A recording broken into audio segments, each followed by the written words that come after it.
Ready? Start. A dispute arose between the parties and matter was referred to arbitration.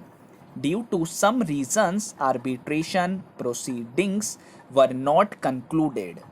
Respondent filed application before High Court seeking removal of the arbitrator. High Court directed appellant to appoint a new arbitrator and further directed the arbitrator so appointed to conclude the arbitration proceedings within 6 months. After the expiry of 6 months, both the parties extended the time to conclude arbitration. The arbitrator failed to publish the award within the extended time. Respondent filed application before High Court for a declaration that the mandate of the arbitrator stood terminated. A perusal of arbitration agreement revealed that the arbitrator had power to enlarge the time to make and publish the award by mutual consent of the parties. Therefore, without the consent of both the parties to the dispute, arbitrator had no power to further extend the time beyond that which is fixed. It is an admitted position that the respondent did not give any consent for extension of time. Thus, the arbitrator had no power to further enlarge the time to make and publish the award, and therefore his mandate had automatically terminated after the expiry of the time fixed by the parties to conclude the proceedings. Arbitration is an efficacious and alternative way of dispute resolution between the parties. There is no denying the fact that the method of arbitration has evolved over the period of time to help the parties to speedily resolve their disputes through this process, and in fact the arbitration and conciliation act recognized this aspect and has elaborate provisions to cater the needs of speedy disposal of disputes.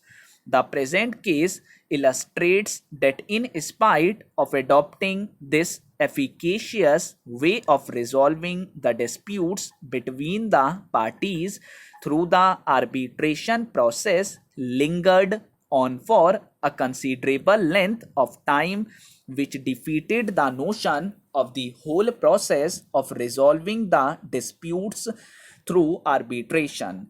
The contention of the appellant therefore cannot be justified that since the dispute was highly technical in nature, it had to be dealt with elaborately by the arbitrator and that he was justified in being late.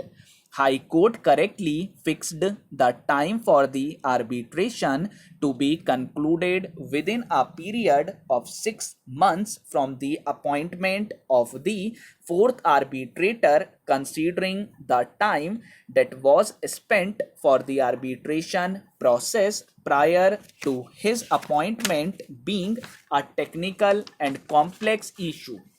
Even assuming that the arbitration process involved highly technical and complex issues which was time consuming, even then it was open for the arbitrator or for the parties to approach the court for extension of time to conclude the arbitration proceeding, which was not done either by the arbitrator or by any of the parties. As correctly noted by High Court in its impugned judgment, there was no cogent reason for the delay in making and publishing the award by the arbitrator. He already had the relevant materials at his disposal and could base his findings on the observations made by the three arbitrators who were appointed prior to him. It has been correctly observed by the High Court that the arbitrator had become functus officio in the absence of extension of time beyond 30th of September 2005 to make and publish the award. After the said date, the arbitrator had no authority to continue with the arbitration proceedings. The learned counsel, appearing on behalf of the appellant, argued that in the absence of any statutory period prescribed under the Act for rendering an award, the direction of the court to conclude the arbitration proceedings within the time prescribed by it would not make an award passed beyond the time so prescribed null and void.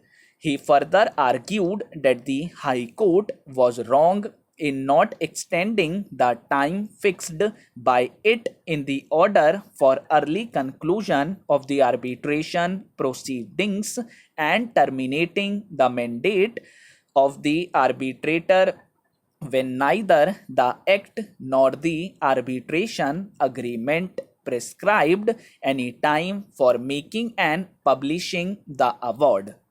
So far as this decision is concerned, we may keep it on record that this decision was rendered under the Arbitration Act of 1940 and not under the present Act with which we are only concerned. In view of our reasoning given hereinafter and in view of the facts involved in this case, we do not find any ground to rely on this decision of this court for the purpose of this case. We have carefully gone through para 8 of the decision relied on by the learned counsel for the appellants. We may not forget that we are concerned in this case with the Arbitration Act 1894. Without going into the details of this decision, we may simply say that this decision cannot have any direct application.